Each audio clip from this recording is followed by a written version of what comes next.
Isa sa pinakamalaking katanungan ngayon sa Encantadia Chronicles na saan na nga ba ang brilyante ng diwa?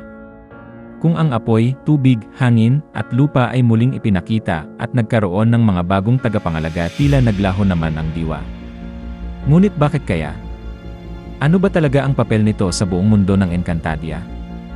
Kung babalikan natin ang mga naunang kwento, ang brilyante ng diwa ang itinuturing na pinakamisteryoso sa lahat. Hindi ito basta nagbibigay ng kapangyarihan sa labanan, kundi ito'y nakaugnay mismo sa kaluluwa, alaala, at kalooban ng isang nilalang. Sinasabing kaya nitong bumuhay ng mga alaala, magmulat ng katotohanan, at magbigay ng panibagong lakas sa mga mandirigma. Pero bakit wala ito sa Chronicles? May mga haka-haka na maaaring, una, naglaho ito matapos ang mga digmaan ng mga sangre, at baka hindi na muling nabuo. Ikalawa, nananahan na ito sa loob ng isang nilalang, at ang mismong taong iyon ang tagapangalaga ng diwa. Hindi na ito bato na pwedeng pag-agawan.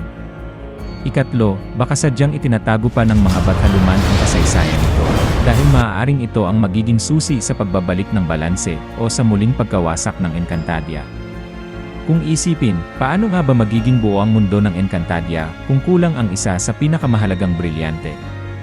Kung walang diwa, kulang ang puso ng Encantadia. Kaya nananatiling palaisipan, kailan kaya muling magpapakita ang brilyante ng diwa? At sino ang karapat-dapat na humawak nito? Maaaring sa mga susunod na yugto ng Chronicles ay ipakita na ang kasagutan. Pero sa ngayon, ang brilyante ng diwa ay nananatiling pinakatagong misteryo ng Encantadia.